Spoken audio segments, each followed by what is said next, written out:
దేవునికి స్తోత్రం. ప్రియమైన వారలారా, రక్షకుడును ప్రభువైన యేసుక్రీస్తు వారి నామంలో మీకు శుభములు వందనాలు తెలియజేస్తూ ఉన్నాం.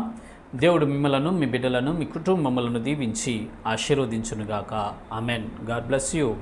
దేవునికి స్తోత్రం. హల్లెలూయా. ప్రియమైన దేవుని బిడ్డలారా, మనకు ఒక అవసరం ఏర్పడినప్పుడు, మనకు ఏదైనా కావాల్సి వచ్చినప్పుడు ఇతరులని అడుగుతాం, వేరే వారిని మనం ఆశ్రయిస్తాం. మాకు ఈ అవసరం ఉన్నది, మాకు సహాయం చేయమని వేడుకుంటాం.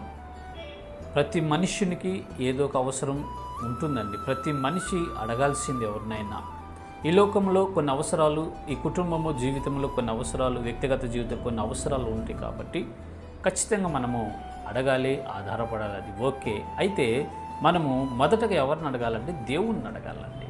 రక్షించబడిన వ్యక్తి, విశ్వాసి అయినటువంటి వ్యక్తి, ప్రార్థనా జీవితం కలిగిన వ్యక్తి మొదట దేవునికి ప్రార్థన చేయాలి. మొదట దేవుని అడిగినప్పుడు ఆయన మనకు ధారాళంగా దయచేస్తాడు. అయితే మనం ఎలా అడగాలి, ఎలా మనం అడిగినప్పుడు ఆయన కార్యం చేస్తాడు అని మనం ఒకసారి చూసినట్లయితే, యాకోబు రాసినటువంటి పత్రిక 5వ అధ్యాయము 15వ వచనములో ఈ రీతిగా రాయబడి ఉంది. ఆ విశ్వాస సహితమైన ప్రార్థన ఆ రోగిని స్వస్థపరుచును. దేవునికి స్తోత్రం. హల్లెలూయా.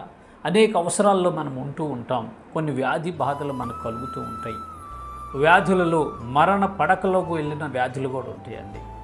రకరకాల వ్యాధుల చేత ఈనాడు మనము బాధించబడుతుంటాం. ఎందుకంటే మనము శరీరంలో ఉన్నాం కాబట్టి.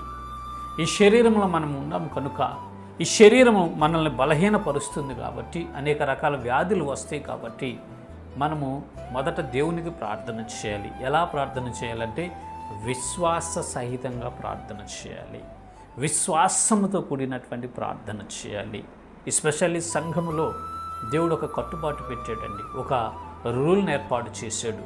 అంటే మీలో ఎవడైనా రోగి అయి ఉంటే అతడు సంఘపు పెద్దలను పిలిపించుకోవాలి. ఆ సంఘపు పెద్దలనే వారు నూనె రాసి దేవునికి యేసు నామంలో ప్రార్థన చేసినప్పుడు ఆ ప్రార్థన విశ్వాస సహితమైందైతే ఆ రోగి స్వస్థపరచబడతాడండి. అది ఎటువంటి రోగమైనా కావచ్చు, అది ఏ రోగమైనా కావచ్చు. దేవునికి అసాధ్యమైనది ఏది లేదు. ప్రియమైన దేవుని బిడ్డలారా, దేవునికి సమస్తము సాధ్యము.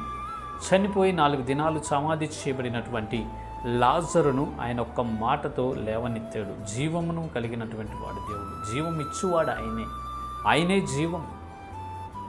కుష్టు వ్యాధి కలిగిన వారిని స్వస్థపరిచాడు. క్యాన్సర్ వ్యాధి కలిగిన వారిని బాగు చేశాడు. కుంటి వారికి కాళ్ళు ఇచ్చాడు. గుడ్డి వారికి కళ్ళు ఇచ్చాడు. అనేక రకాల అద్భుత ఆశ్చర్య కార్యాలు చేసినటువంటి వాడు మన ప్రభువైన యేసుక్రీస్తు వారు.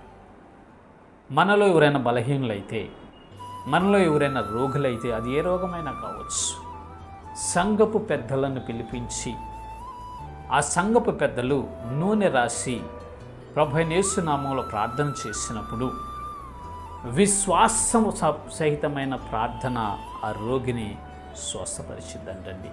విశ్వాస సహితమైనటువంటి ప్రార్థన వారు చేయగలిగితే ఆ రోగికి స్వస్థత కలుగుతుంది అని పరిశుద్ధ లేఖనాలు సెలవిస్తుంది. ప్రియమైన దేవుని బిడ్డలారా, ఈనాడు మనము విశ్వాసులు మనం చెప్పుకుంటూ ఈ విశ్వాస యాత్రలో వెళుతూ విశ్వాసం లేని వారిగా ఉంటూ ఉన్నాం. దయచేసి గమనించుకోండి, మిమ్మల్ని మీరు పరిశీలించుకోండి. కొంతమంది 24 గంటలు ప్రార్థన చేస్తారు, రేయింబగళ్ళు ప్రార్థన చేస్తారు, కానీ విశ్వాసం ఉండదండి. వారికి విశ్వాసం ఉండదు. ప్రార్థన నుంచి లేచిన వెంటనే సందేహాలు వెలుబుచ్చుతూ ఉంటారు. దేవుడు ఉన్నాడా అంటారు. అసలు దేవుడు చేస్తాడా? స్వస్థతలు లేవేమో, అద్భుతాలు జరగవేమో, ఈ రోగం పోదేమో, ఈ వ్యాధి నయమవదేమో అని ప్రశ్నలు వేస్తూ ఉంటారు. మరలా వాళ్ళు ప్రార్థనా పరులేనండి. విశ్వాసం ఎక్కడ ఉంది వారికి? విశ్వాస సహితమైన ప్రార్థనే రోగిని స్వస్థపరుస్తుంది.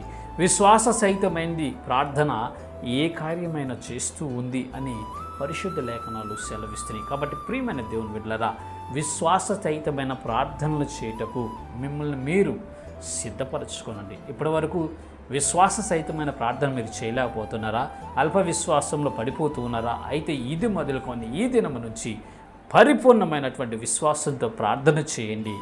ఆయన ద్వారా అనేక కార్యాలు, అద్భుతాలు మీ జీవితంలో పొందుకొని సాక్షి బిడ్డలుగా నిలబడండి. ఇటు కృప దేవుడు మనందరికీ దయచేయునుగాక. ఆమెన్. God bless you.